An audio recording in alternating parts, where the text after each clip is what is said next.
নমস্কার, তাপসী রান্নাঘরে সকলকে স্বাগত। শুরু করছি নতুন একটা দিনে নতুন একটা ভিডিও। আজ আমি করব মুগ ডালের একটা রেসিপি। মুগ ডালের রেসিপিটা আমার কাছে একটু নতুন, তাই আমি আপনাদের সঙ্গে আজ শেয়ার করছি। আপনারা তো মুগ ডাল অনেক রকমভাবেই করে খেয়েছেন, এভাবে একবার করে দেখবেন। আমি একটু ভিন্নভাবে করার চেষ্টা করছি, সেটাই আমি আপনাদের সঙ্গে শেয়ার করব। তাহলে চলুন, বেশি দেরি করব না, ভিডিওটা শুরু করছি। আমার সঙ্গে থাকুন, প্রথম থেকে শেষ পর্যন্ত দেখতে থাকুন। এখানে আমি 200 গ্রাম মুগ ডাল নিয়েছি। মুগ ডালটা প্রথমে আমি ভেজে নেব। মুগ ডাল ভেজে নেওয়ার জন্য কড়াই বসিয়ে গ্যাস জ্বেলে দিয়েছি, দিয়ে দিচ্ছি মুগ ডাল। মুগ ডালটা এবার আমি মাঝারি আঁচ করে অনবরত নেড়ে ভেজে নেব, যতক্ষণ মুগ ডালের থেকে মিষ্টি একটা গন্ধ বেরিয়ে না আসে। মিষ্টি গন্ধ বেরিয়ে আসলেই বুঝতে হবে মুগ ডাল ভাজা আমার কমপ্লিট। দেখুন, আমার ডাল ভাজা কিন্তু কমপ্লিট, এর থেকে বেশি ভাজবো না, আমি এক্ষুনি নামিয়ে নেব। দেখুন, এখানে আমি ডাল সিদ্ধ করার জন্য বা ডাল রান্না করার জন্য আমি দিয়ে দিয়েছি পরিমাণ মতো জল। জলটা উষ্ণ গরম হয়ে এসছে। এবার ডালটা কিন্তু আমি একবার ভালো করে ধুয়ে নিয়েছি। এবার এই ডাল এখানে আমি দিয়ে দিচ্ছি। ডাল আমি দিয়ে দিয়েছি। এবার আমি এখানে দিয়ে দেবো এরকম 1 চা চামচ নুন, পরিমাণ মতো নুন। পরে যদি লাগে তখন দেখে আবার দেব। এভাবে আমি ডালটা সিদ্ধ করে নেব। ডাল ফুটে উঠেছে।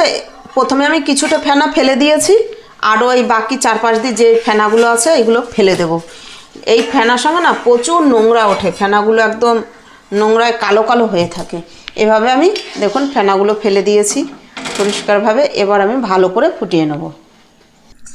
ডালটা একটু ফুটিয়ে নিয়েছি। এবার আমি ঢাকা দিয়ে আঁচ কমিয়ে ভালো পুরোপুরি যতটা ফোটা দরকার ফুটিয়ে নেব। ঢাকা তুলে আমি দেখে নেব ডাল সিদ্ধ হয়েছে কি না। দেখুন ডালের কালারটা কি সুন্দর হয়েছে সিদ্ধ হয়ে। তবে মাঝখানে না আমি একটু 1 চামচের মতো 1 টেবিল চামচ সর্ষের তেল দিয়ে দিয়েছি, ডালটা যাতে তাড়াতাড়ি সিদ্ধ হয়ে যায়। ডাল সিদ্ধ করার সময় এরকম 1 চামচের মতো সর্ষের তেল দিয়ে দেবেন। দেখবেন কাঁচা তেল দিলে না ডালের কালারও ভালো হয় আর ফুটেও যায় তাড়াতাড়ি। দেখুন খুব তাড়াতাড়ি ডালটা আমার ফুটে গিয়েছে। এবার ডাল আমি এভাবে একটু এই হাতাটা দিয়ে যখন এরকমভাবে ঘুরিয়ে ঘুরিয়ে হালকা ম্যাশ করে দেবো। মুগ ডাল তো একদম মিহি করে ম্যাশ করার দরকার নেই, আমি হালকা করে ম্যাশ করে দেবো।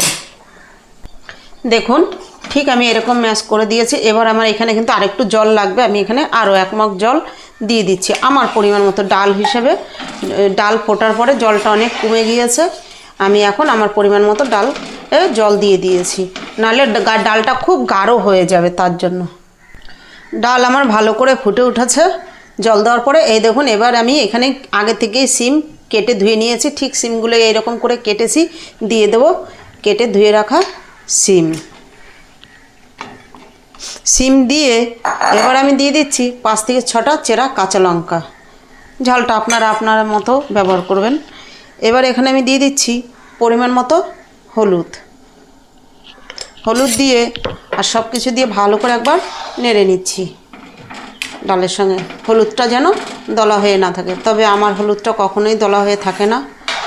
আপনারা যদি দেখেন কোনো হলুদ গরম ডালের মধ্যে তরকারির মধ্যে দিলে যে দলা হয়ে যাচ্ছে, গুটি গুটি হয়ে যাচ্ছে, তাই সেই ক্ষেত্রে হলুদটা একটু ঠান্ডা জলে গুলিয়ে তারপরে দেবেন। এবার আমি এই সিমটা সিদ্ধ হয়ে আসা পর্যন্ত ভালো করে একটু ফুটিয়ে নেব। সিম দিয়ে আমি 2 মিনিট ফুটিয়ে নিয়েছি। এবার দিয়ে দেবো কেটে রাখা মূলোগুলো। দেখুন আমি ঠিক এরকম করে কেটে নিয়েছি, এটুকু মোটা করে। এখানে একটা বড় আর একটা ছোট মূলো আছে, ছোট বড় দিয়ে আমার 2টো মূলো আছে। এবার এই মূলো দিয়ে আর এই সিম দিয়ে মূলো আর সিম ভালোভাবে গলে আসা পর্যন্ত আমি ভালো করে ডালটা ফুটিয়ে নেব। আমি সবজিগুলো দিয়ে 2 থেকে 3 মিনিট ফুল ফ্লেমে আমি ফুটিয়ে নিয়েছি। এবার দেখছি সবজি সিদ্ধ হয়েছে নাকি। দেখুন সিম সিদ্ধ হয়ে গেছে, মূলো সিদ্ধ হয়ে গেছে। এবার আমি নামিয়ে নিয়ে ফোড়ন দেব। ডাল নামিয়ে কড়াই বসিয়ে দিয়েছি ফোড়নের জন্য। এবার দিয়ে দেবো আমি তেল।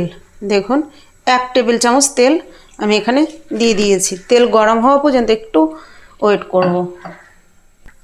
তেল গরম হয়ে এসছে, একটু নেড়ে নিয়ে আমি এখানে দিয়ে দিচ্ছি 2টো তেজপাতা আর 3টে শুকনো লঙ্কা, আর দিচ্ছি 1/2 চা চামচ 5 ফোড়ন। আমি ফোড়নে 5 ফোড়ন ব্যবহার করেছি, আপনারা যে কোনো ফোড়ন ব্যবহার করতে পারেন।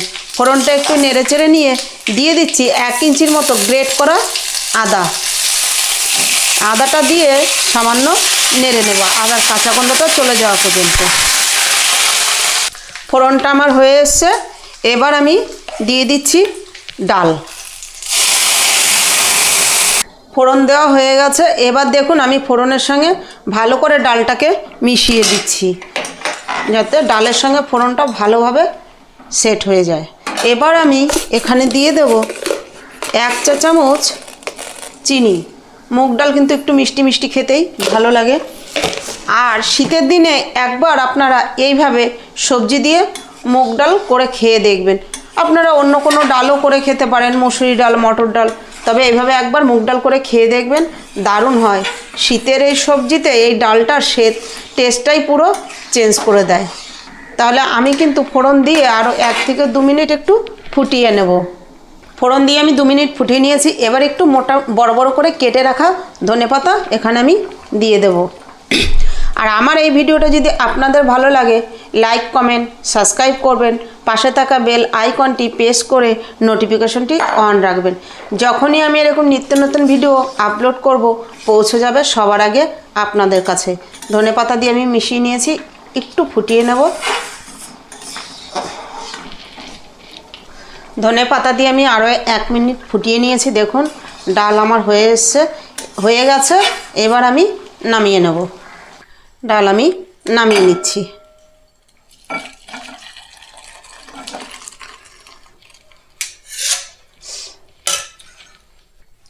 ডাল আমি নামিয়ে নিয়েছি। তাহলে ভিডিওটা কেমন লাগলো কমেন্ট করে জানাবেন। আর ভিডিওটা অবশ্যই একটা লাইক, কমেন্ট, শেয়ার করবেন। ভালো লাগলে বন্ধুদের সঙ্গে বেশি বেশি শেয়ার করুন। আজ ভিডিওটা এখানেই শেষ করছি। ফিরে আসবো নতুন একটা দিনে নতুন একটা ভিডিও নিয়ে।